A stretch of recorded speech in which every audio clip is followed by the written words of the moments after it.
നിങ്ങൾക്ക് ആ ചെയ്യുന്ന ജോലിയുടെ സത്ത നിങ്ങളെ എല്ലാ പ്രവൃത്തിയിലും നയിക്കുമെങ്കിൽ everything goes towards that goal. അങ്ങനെയാണ് നമ്മുടെ ചെറുതും വലുതുമായിട്ടുള്ള പ്രവൃത്തികളെ നമുക്ക് അന്വയിക്കാൻ സാധിക്കുന്നത് എങ്കിൽ നമുക്ക് ഏതൊരു ജോലിയും വിജയകരമായിട്ട് ചെയ്തെടുക്കാം.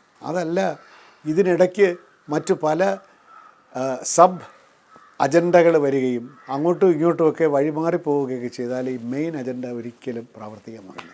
എനിക്ക് തോന്നുന്നു ഞാനിപ്പോൾ പിന്തിരിഞ്ഞ് നോക്കുമ്പോൾ ഞാൻ ഏതൊരു വകുപ്പിലിരിക്കുമ്പോഴും ഈ വകുപ്പ് ഞാനിവിടെ നിന്ന് ഇറങ്ങുമ്പോൾ എങ്ങനെ ഇരിക്കണം എന്നുള്ളതിനെപ്പറ്റി എനിക്കൊരു ധാരണ, ഒരു ചിന്ത, അത് നമ്മുടെ മന്ത്രിയെ കൊണ്ടുകൂടെ സമ്മതിപ്പിക്കണം. ഇങ്ങനെയാണ് സാർ നമുക്കിതൊക്കെ ചെയ്യേണ്ടതെന്ന് പറയുക. ആൻഡ് നമ്മൾ എന്നിട്ട് ഒരുമിച്ച് തമ്മിട്ട് മുമ്പോട്ട് പോവുക. അങ്ങനെ ഏതൊരു സ്ഥാപനവും നമുക്ക് നന്നാക്കിയെടുക്കാൻ സാധിക്കും. ഈ ദേവസ്വം ബോർഡ് നമുക്ക് ഈ ഒരു ലക്ഷ്യമുണ്ട്. അതിനാണല്ലോ ദേവസ്വം ബോർഡ് സ്ഥാപിച്ചിരിക്കുന്നത്.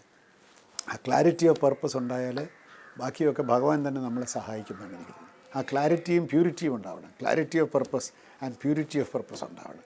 ആ ഇമ്പ്യൂരിറ്റി വന്നു കഴിഞ്ഞാൽ പോയി കേട്ടോ, ഒരു ഇമ്പ്യൂരിറ്റിയും വരാൻ പാടില്ല.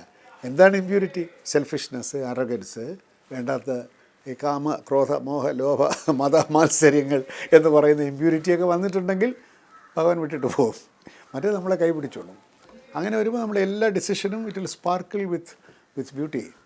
അതാണ് ഇത് ഞാൻ ചുമ്മാ പറയുന്നതല്ല കേട്ടോ. ഞാനിപ്പോൾ 73 വയസ്സായില്ലേ.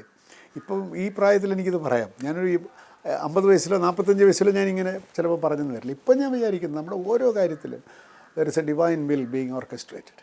അങ്ങനെയാണെങ്കിൽ നമുക്ക് ജീവിതം തന്നെ വളരെ ഉത്തരവാദിത്വത്തോടു കൂടി നമുക്ക് ജീവിക്കേണ്ടി വരും. കാരണം it is not my will, അദ്ദേഹത്തിൻ്റെ വില്ലാണ്.